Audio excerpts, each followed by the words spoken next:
interact as if we are in person, ask questions. I think Nate will be completely fine with you interrupting him as he goes. Yes, I will. Okay, how do I get rid of this thing? More. There we go. Okay, cool. Um, Great. Thanks everyone for joining. I'll be talking today about detecting AI generated content. Let's see here. So yeah, today let's get started. We're gonna talk about first some motivation just behind this problem and why we would why we'd even care about detecting AI generated content. And then we're going to go over some methods for detection, a couple in more detail. There's a lot of different ones, so we're not going to be able to cover everything. But hopefully this is kind of a sample to get you give you an idea of what types of methods exist. And those are going to include things like post hoc detection and watermarking. And then at the very end, we're going to just briefly talk about going forward, and that'll lead into the discussion paper, hopefully, that we'll discuss next week. So yeah, as Anna said, just if you have any questions, feel free to interrupt me as we go. So as we all know, there's a lot of different modalities in which AI can generate content. Over here on the left, I don't know if anybody saw, but apparently Disney World was flooded after Hurricane Milton. And this is an example of that. There's also video. Um, People have seen, I'm sure, Sora and the videos that can be generated by AI. There's audio as well. I think last time we looked at the Notebook LLM, and this is kind of a funny example of that where the AIs realize that they're AI, but we don't need to play it right now. But if you're interested, it's kind of a funny listen. Um, and finally, there's text as well, which I think a lot of us are pretty familiar with. And this is an example of an Amazon product where a review or a description of the item was actually clearly tried to be generated by an LLM, and it didn't work out too well. So that's an obvious case of text that was generated by an LLM. Um, but we're going to get into some much more complicated things today. And this lecture is specifically kind of going to focus more on detecting LLM generated text. So first of all, I just want to talk about one of the motivations behind detecting AI generated content, and that's safety. There's kind of things which I think a lot of us have heard about, with in terms of plagiarism, or things like misinformation or fake news, like we saw on the previous slide, um, spam, fake reviews, or even in severe cases, kind of impersonating other people. So these are all sort of straightforward issues of safety, and there's kind of many others that we could consider, and they're constantly kind of changing. But another issue of AI generated content is that it could actually influence future training data.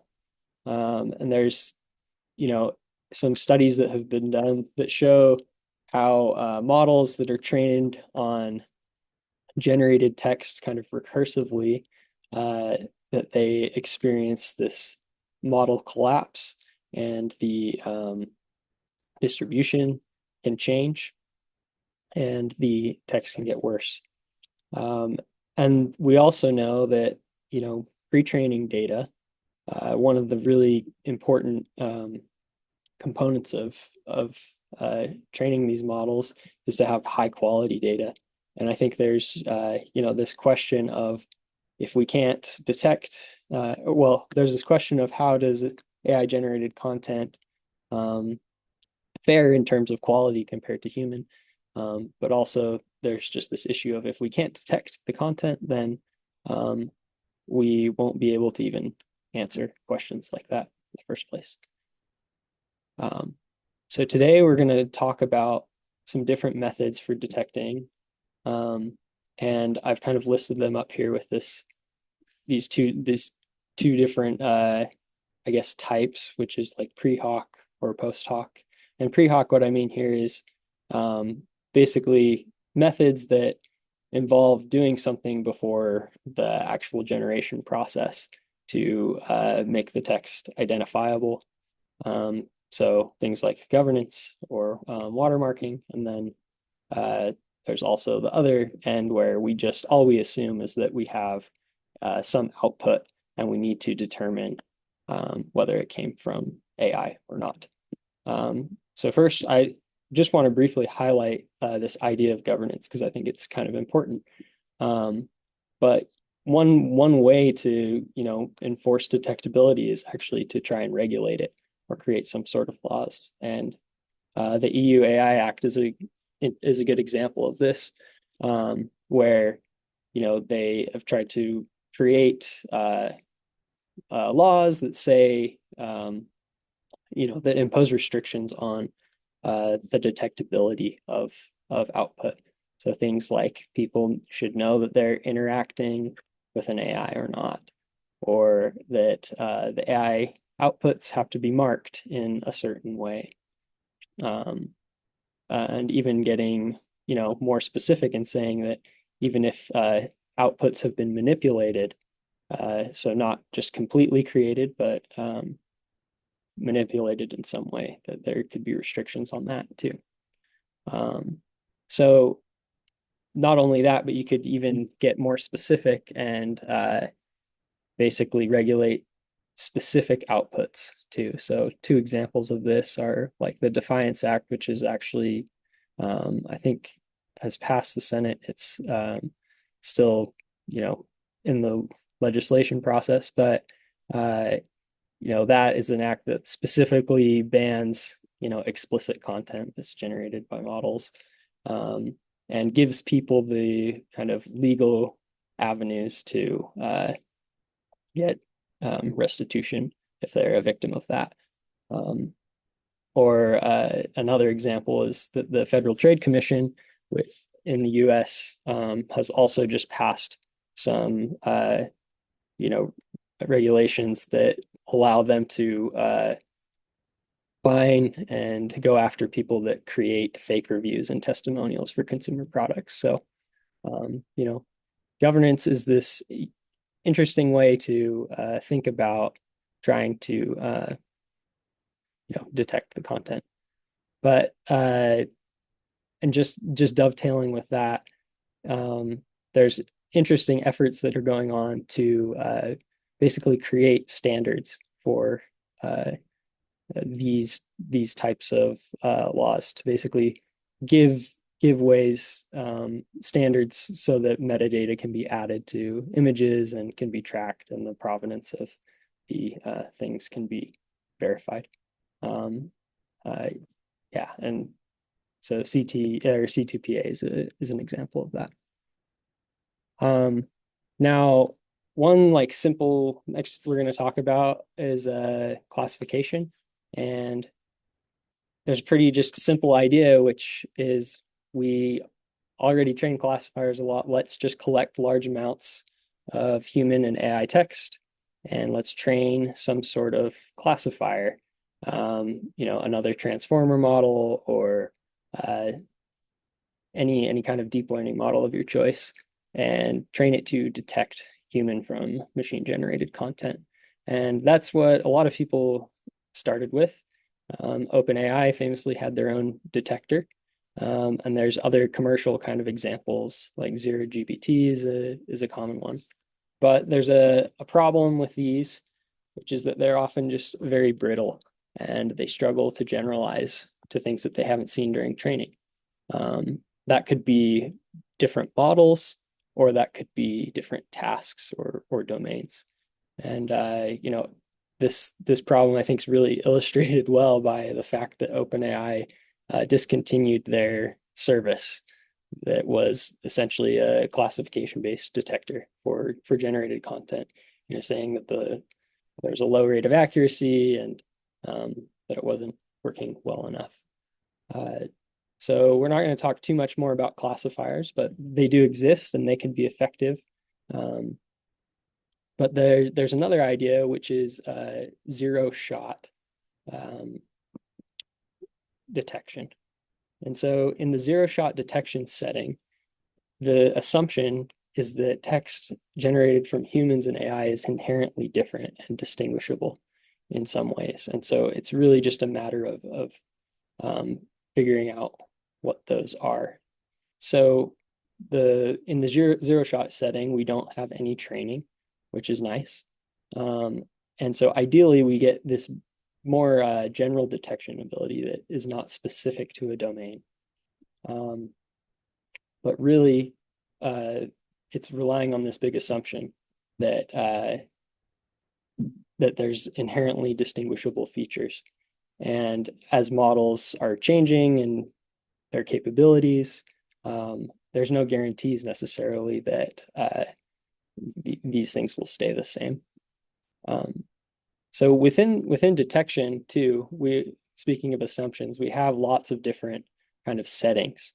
So the first is black box versus white box, where we could assume that either we don't know the model that generated the text, or we could assume that we don't have any access to the internals of the model, or things like the probabilities, or we could assume that we do have some access. And kind of determining which setting you're in is really important, because that'll determine what methods are applicable and not. So within the black box setting, for example, there's this idea of having an unknown source or a known source. So in the unknown source setting, we don't necessarily know anything about the model, which model generated this text. And in known source, we could, for example, want to check specifically if the generation was from ChatGPT or not. For example, if we knew our students were most likely to use ChatGPT and we want to check specifically for that model. So this is just to show that there's lots of different considerations to make when thinking about detection. So now I want to talk specifically about one of these zero shot methods, which is detect GPT. Mitchell et al. 2023. That's a typo, but yeah. So the setting here is zero shot, but white box with partial access, meaning that this method requires that we know the log probabilities specifically. It's also kind of evaluated under this known source model paradigm, but they also do some evaluations that we'll talk about where you could consider not the unknown source model setting, but we see that performance can degrade. And here the main idea of detect GPT is that the LLM's probability function has specific characteristics, and we'll get into talking a little bit about those. Maitreyi, do you have a question? So why would we expect that we have log probabilities? Because the goal is that we want to discern what a human generated text and what an AI generated text. Humans would have log probabilities, right? So I like you bridge the gap. Yeah, so I'm not sure I totally understand your question, but you're saying that why would we expect to have log probabilities from a model? No, why does it matter to discern between human versus AI? Oh, okay. So we're going to see here that the intuition behind this is that humans, the models, they generate basically their generations are kind of focused into a specific area. And if you perturb them, the log probabilities are going to change a lot. And that will enable us to detect, and that's not necessarily the case with humans. Like when humans generate or write something, they won't. So yeah, hopefully as we dive into this, it'll make a little bit more sense. But if it doesn't, let me know. Okay, so yeah, there's a hypothesis here that motivates this detection method, which is the perturbation discrepancy gap. So it's this idea that since models are generating, like that when models generate text, if you perturb that text, that the log probability will drop more so for models than it will for humans. And they do an empirical kind of experiment to test this. So they take a sample passage. If you perturb it 100 times using some off-the-shelf model, it doesn't even have to be something. It could be a model of your choice, but they use T5. And then measure the average log probability across those perturbations, and then calculate the difference between the log probability of the original passage. And if they basically compare those between human generated and model generated samples. And what they find here is Sorry, about that perturbation that you're mentioning. Yeah. Do you know if it's something, I mean, are they just randomly changing something in the text, or like they're, I don't know, changing some synonyms or things like that? I mean, my question is that would the text be coherent and meaningful after the perturbation or not?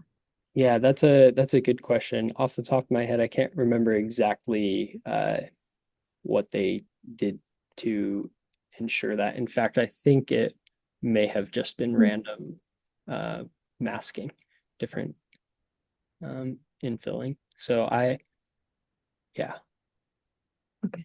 not 100% sure, but I would have to go back and check the paper. Okay. Yeah, thanks. Good question. Yeah. So anyways, hopefully, so these tables that we're seeing here are various models, and on the x-axis is the perturbation gap. So that's the difference between the log probability of the original sample and the average of the log probabilities of the 100 perturbed samples. And what's interesting here is that you see these distributions, have some separability. So this sort of result basically motivates the idea of using that as a way to detect difference between human and AI generated text. So from this, we can kind of come up with an algorithm, which is already sort of what we described, but we begin with the passage, some source model, and some model or perturbation function to change the text, and then a decision threshold. So those are all going to be hyperparameters that we can choose, right? Size of the mask, the percentage of the perturbed example, and even the model itself, and then also the decision threshold. And so what we do is we take a sample, we perturb it some number of times, and we calculate the average. We calculate this discrepancy gap, and then we also we normalize it based on the variance, where they found in practice that was more helpful. And if the gap is larger than the threshold, then we'll assume that the model generated the example, and if not, then we will assume that the human did. So this is kind of just one more view into how Detect GPT works, right? Given some candidate passage, we get all these different perturbations, and we hit the score, and we calculate that perturbation gap and look at the threshold. To go back to Fatima's question, I do think this actually will produce something more coherent, which also these examples like pet to dog and made a move suggest. And I think reason behind it is when you use span filling with T5, you use that special token for filling in this, new special token you have introduced. And the T5 was pre-trained to fill those or replace those special tokens with one or more tokens. So they are likely using those same, special tokens and prompting the model to fill them. But because of pre-training of T5, it's not going to fill them with some rubbish. It's going to fill them with something which is contextualized. Yeah, thanks for that on. It's good clarification. Yeah, any other questions on detect GPT before we? So here the only assumption of access is that we have access to log probabilities, right? Correct. Which even proprietary APIs do give, right? Yes. In Okay. some cases. It's not So, a crazy assumption. exactly. I mean, yeah, it's not a crazy assumption, but I'm wondering what would be a real world application of this method. I mean, you just have a text and you want to know whether a human generated it, or, for example, you have a paper submitted to a conference and then you want to know whether it's human written or it's totally AI written. Yeah, so Yeah, you need to give a bunch of examples. Maybe you can go back, although I don't know whether it's a trouble to go to the first slide you had with safety examples. yeah, we could, I don't think it's too bad. Oh, yeah, so Fatime, just these are like some of the examples of indications where, yeah, we might want to detect. Is that your question, Fatime? I mean, my question is that, yeah, it's, yeah, for many reasons, we might actually want to detect whether the text is generated by AI or not. But when we are at the point that we want to make this detection, we don't really have access to log probabilities. We just have a text, right? So we have a text, and then we also, there's this assumption here that we also have to have a model that we are testing against, right? This known source model assumption.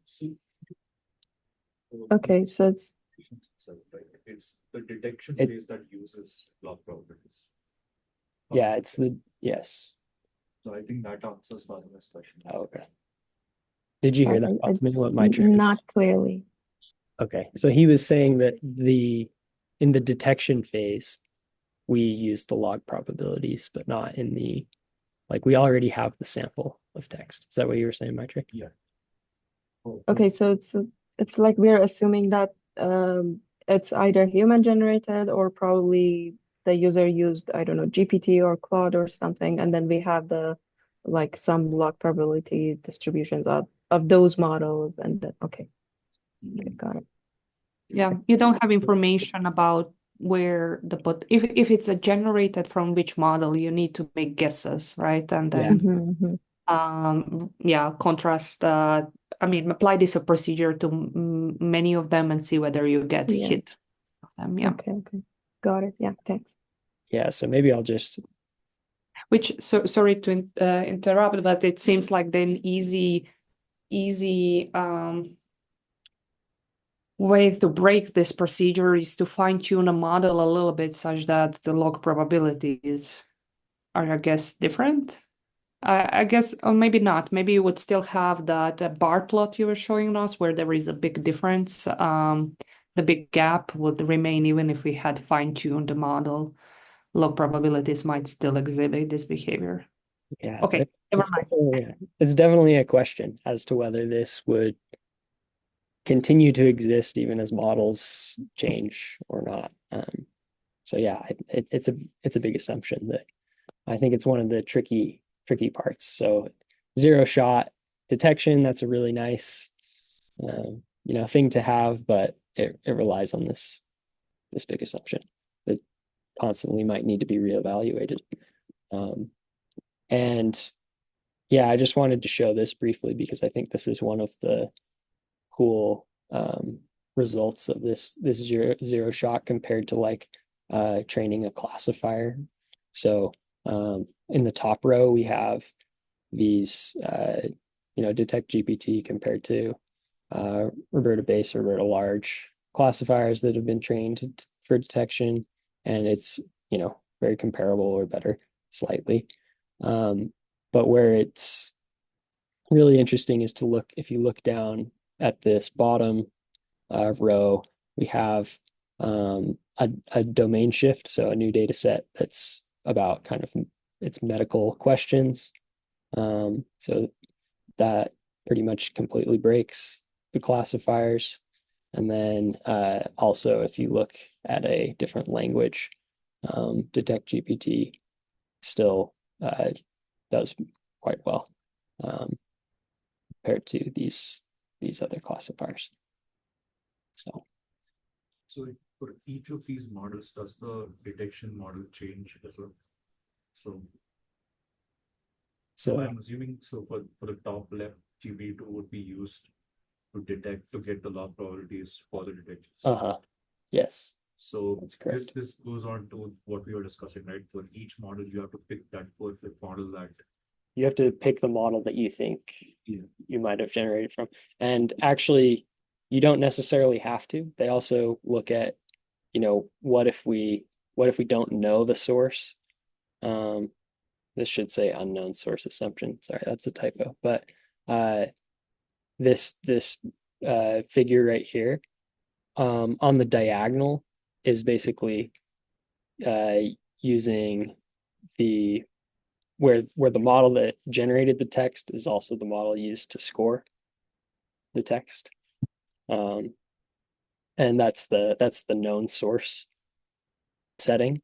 But in the rows we have these, or columns, we have the unknown source setting, and you can see that it varies. Like if you use, if the text came from GPT-2 and you score it with GPT-J, then you're getting a lot worse than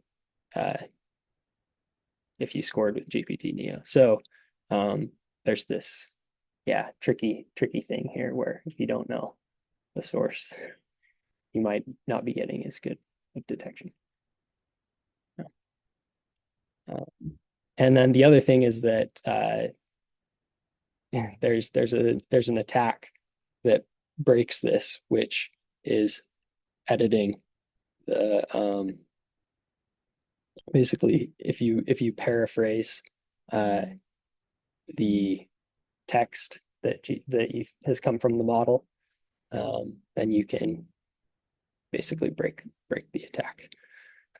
And that's actually going to be a common theme here as we continue on. We'll see that this paraphrasing attack is one that's tricky to deal with.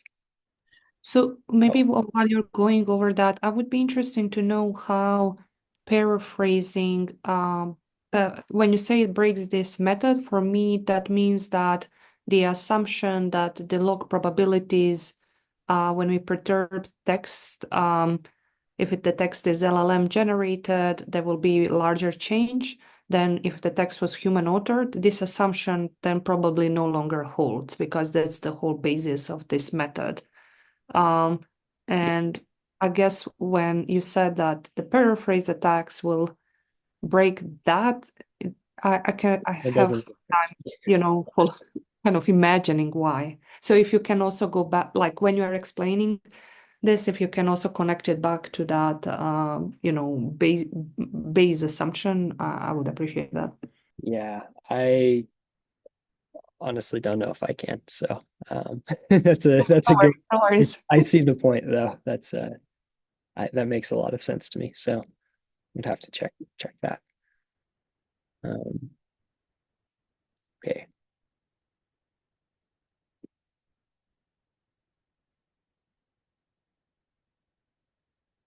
Another thing about detectors that I wanted to highlight as well is that they can also be biased. against non-native English speakers too. So this plot here is showing a bunch of different kind of commercial detectors. So you can see Zero GPT and Originality AI and things like that.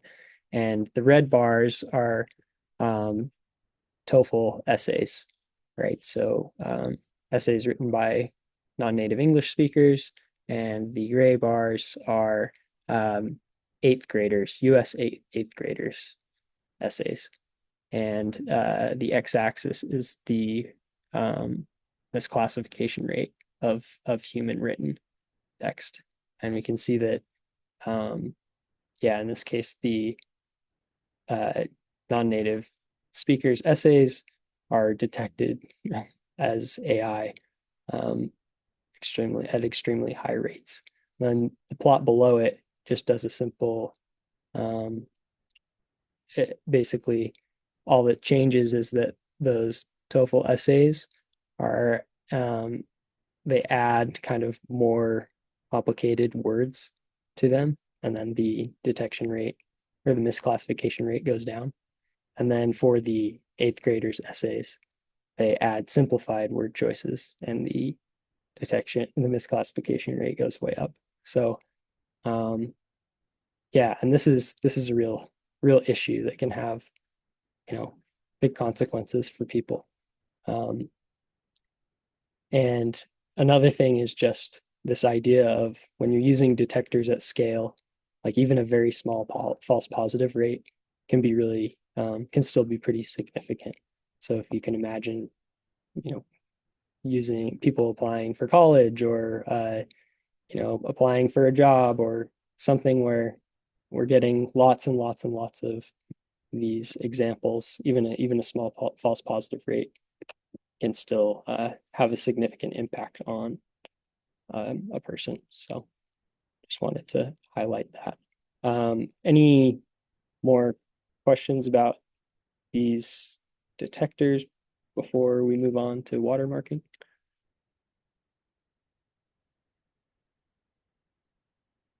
Okay, cool. So we've just talked about this post hoc detection, which all that's really assumed is that we have some output. There's lots of, as we discussed, there's lots of other settings within that, but really we're just taking the LLM output and determining whether or not, or we're taking the output and determining whether or not it came from AI. Now we're going to talk about watermarking, which is this idea of maybe we can pre-hoc kind of embed some sort of pattern into the output that is only detectable by people that have certain knowledge of it. So I don't know, for watermarking, I always think of like the dollar bills, because you have this, you have this dollar bill, you want to see if it's been, or, if it's legit or not, then you have to know, oh, I just hold it up to the light and then I'll be able to see the watermark. But if you didn't know to hold it up to the light, right, you would never be able to distinguish the dollar or not. So really the key idea here, or key thing to remember about watermarking, is that it enables the detection. We put the watermark in to the output, and we want only people that have this special specific knowledge to be able to detect it. Otherwise, we want it to just be to look like normal text. So within watermarking, you can kind of think about it in these two phases. There's this watermarking phase where, given a model, we somehow modify the generation process and add in this watermark. And then there's this detection phase, which is we have like a key or and the output text, we need to determine if it's watermarked or not. But it's worth asking, like, what kinds of text can we even watermark in the first place? And because it turns out that some is going to be a lot easier or harder to watermark than others. First of all, there's things like length, but also more importantly, entropy.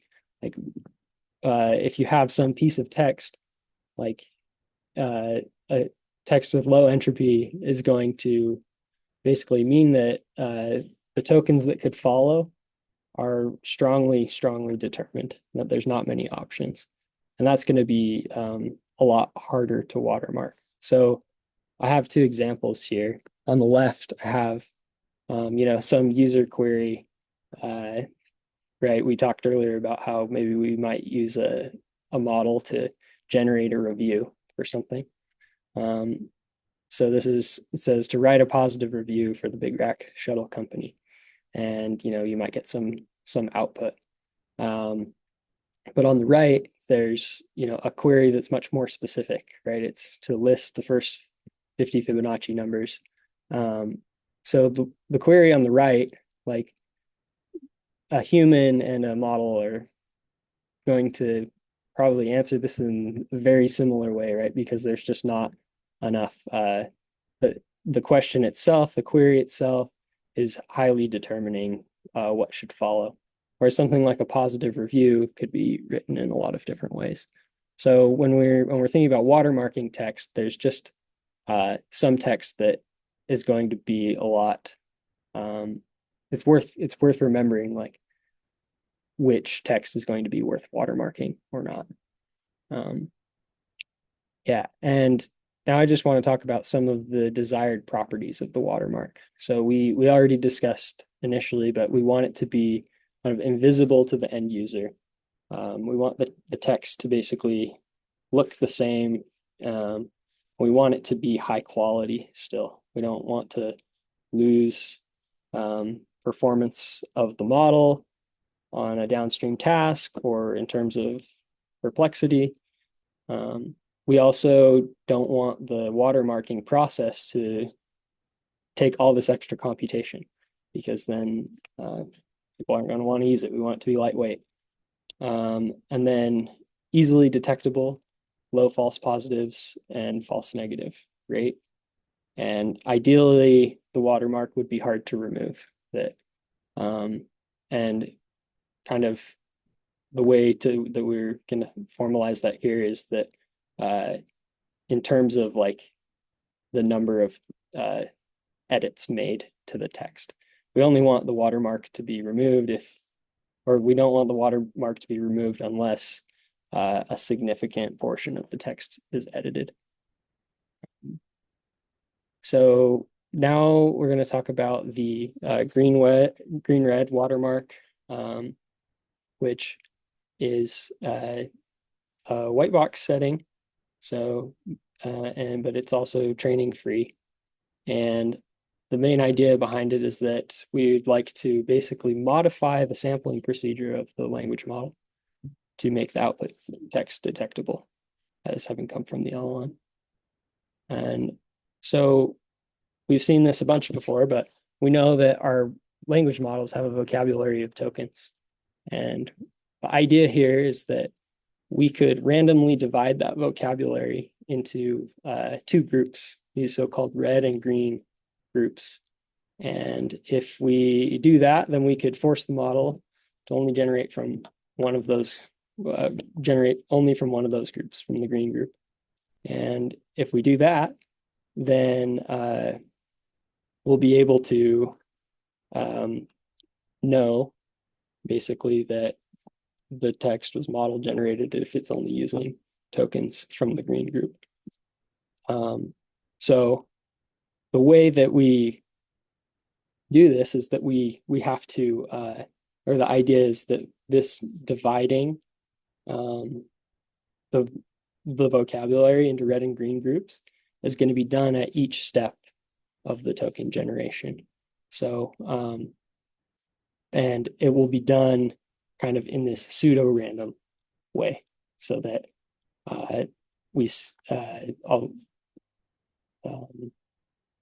go into this over here. So assume we have some prompt, this same prompt that we saw earlier, or some initial piece of text. And then I recently used Big Rack Shuttle Company for a group trip, and And we want to now generate the next token, but we're using a watermark. So what we're going to do is we'll use the preceding token, and we'll use that to compute like a hash, and that will become the seed to this random number generator. And we use that random number generator to partition the vocabulary of the LLM into green and red groups. Sorry. And then when the model is generating, we'll force it to generate only from the green group. So to try and make that a bit more concrete here, assuming let's just assume that we're going to use the one previous token as the seed. So we'll basically compute the hash of that, and then we'll use that to seed the random number generator, and then we'll use that random number generator to divide the vocabulary. We might come up with a red and green list that looks something like this. And then, in this case, we can see that the watermarked LLM is limited to these tokens over here when it generates that next word, and the human would not be. So does that process of creating the red and green lists make sense to everyone? I know it's kind of I guess the question that comes to mind is how do we ensure that when we divide the vocabulary, we don't put what are likely tokens into the red list? Wouldn't that affect the quality of text if that happens? Yeah, so that's a really great point, and that is the case. So right now, what we're looking at is this idea of a hard red and a hard green list, which prohibits the model from generating anything from the red list.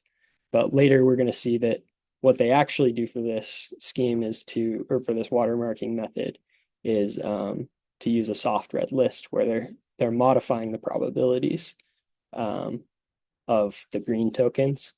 But for now, but yeah, you're right that it does affect the text quality, depending on, if those red and green lists, which tokens are contained in them. So that's a good point. But let's just talk really quickly about detecting the watermark under this like hard red list assumption, because it's kind of easier to think about. So one of the way that this watermark is actually detected in the detection phase is using one proportion z-test. So if you remember from like your statistical testing, basically we could formulate this as a null hypothesis, which is that the text before me was generated with no knowledge of the red list rule. And the alternative hypothesis being that the text was generated with knowledge of the red list rule. And then what we can do is compute this z statistic here, which is, if the text was generated with no knowledge of the red list rule, right, we would expect that the number of green list tokens is going to be t/2, where t is the sequence length. And then right here, this S of G, we can just this is the total number of green list tokens. So all we need to do now is we know what the key is, right? So we use the previous token, compute the hash, see if the next token was generated was from the green list or not, and we count all those green tokens. And then we compute this z statistic. And then basically we can just set a threshold on the z statistic. In the paper they use an example of if z is greater than 4, then we will reject the null hypothesis. So, and the nice thing about that is that when we're using the statistical test is that we can control the false positive rate. So for example, when we have z greater than or equal to 4, the one-sided p-value for that is extremely small, right? 0.00003. But so that's a really nice way or property of this watermark is that we can detect it using this simple method of counting the green tokens. And all we need for that is to just know what the hash function that was used to generate the red and green lists. But yeah, back to Anna, the point that Anna raised, this idea of using a hard red and green list is kind of intuitive, but the text quality can suffer. Like this is just an example of, for example, if you have as part of your text, this low entropy sequence, United States of, and then, America is in the red list, and you're not allowed to generate that. And so the quality that could lead to quality of text suffering. The way around that is to use a soft red list. So instead of prohibiting the model from generating from the red list, we simply just increase the probability of the tokens in the green list by a parameter delta. And we can use the basically same detection steps, but now there's some derivation and like analysis that shows that the detectability will now depend more on the entropy of the sequences or of the sequence that's being detected. So with the soft red list, we are ensuring that we kind of like maintain quality better, but the detection is slightly more complicated, and it's not as easy to just show. Like for the hard red list, we could basically show exactly that we can detect certain length sequences. So for example, like back to here, if the z statistic, if this is the threshold we're using for z is greater than 4, then any sequence that's like greater than 16 tokens, we would be able to detect it with this value because essentially there's stronger detection guarantees with the hard red list than the soft. But yeah, this is some of the results here with kind of they experiment with two different sampling methods. So they also experiment with this idea of using a beam search during the decoding process. And we can see that this false positive rate is staying very low, which is exactly what we want. And they look at these two different values of z. That's another nice thing is that you get to determine this this threshold. And I was just going to briefly mention, so we talked about how when you're deciding on the red and green list, that they're, sorry, just checking the time.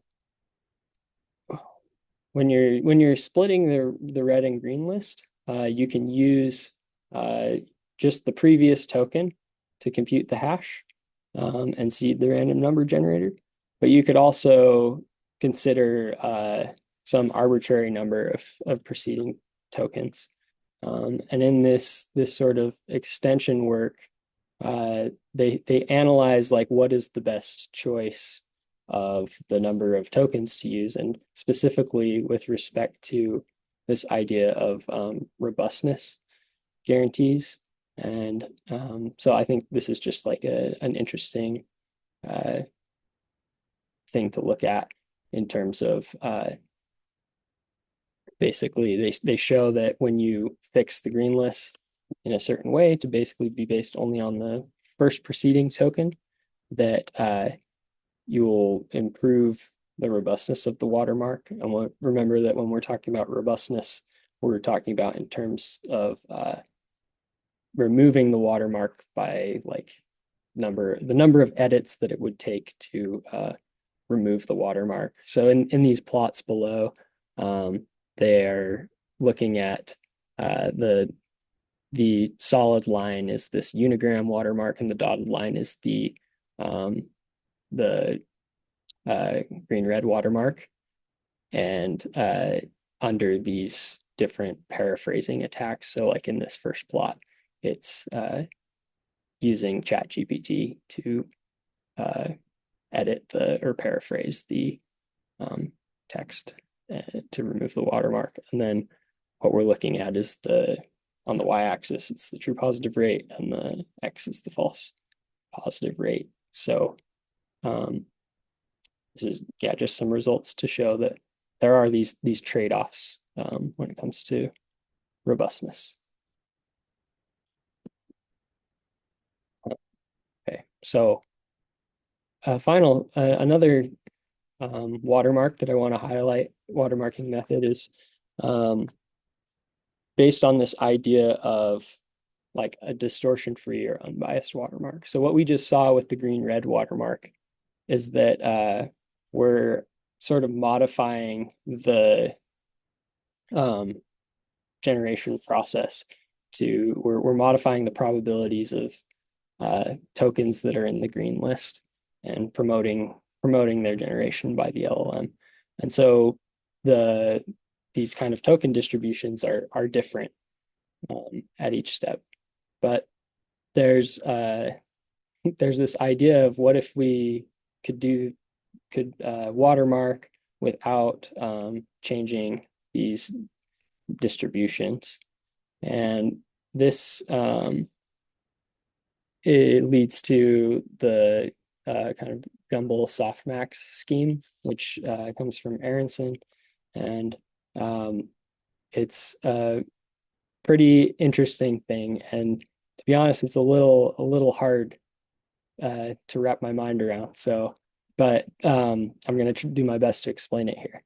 So it relies, this Gumbel softmax watermark relies on this trick, which says that when we have some, distribution, like a scoring function, and then where t is the temperature, we take the softmax and we're generating the next token, yt. An alternative way to do that is to first sample some Gumbel noise, which is like basically sample a point between 0 and 1 from the Gumbel distribution. And we could add that noise to all of the entries of the token distribution, the logits. And then we take the argmax of that. So this trick is kind of what is going to allow this distortion-free watermark, because the idea is now we'll just generate, if we generate these Gumbel noises pseudo-randomly, then we can, in expectation, detect the high values of the Gumbel noise and use that as a way to differentiate between the watermarked and unwatermarked text. So yeah, that's the intuition behind this. And so like if you were going to implement this, right, sampling the Gumbel noise is the way you can sample this is actually by sampling uniformly, taking 1 over that and the log of that, and the log of that, and so that's like you could imagine sort of just doing that in NumPy or whatever. And so we sample these pseudo randomly, and then to detect the watermark, we use a test score. Oh, running out of time here. Basically, we're going to at detection time, we have access to the pseudo random function that was used to generate the gumble noise, and so we're going to call that gumble noise RT, and we're going to basically just do 1 minus that the negative log of 1 minus that, and sum across the all of the tokens that were used to seed that pseudo random function.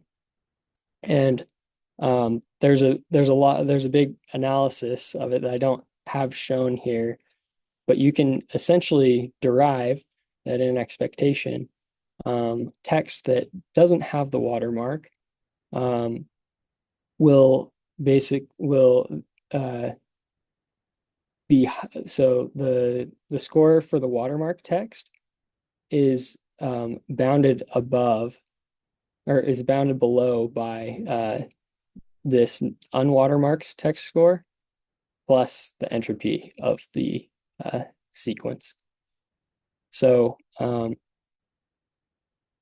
essentially, we're getting I think the key idea to remember here is just that we're getting, I guess I'm running out of time here. I'm going to try to wrap up, but the idea is that we're generating these gumble noises pseudo randomly, and because of this little trick, the distribution that we're generating each token from is unchanged in expectation, but it's still detectable by adding up these gumble noises and seeing it above a certain threshold.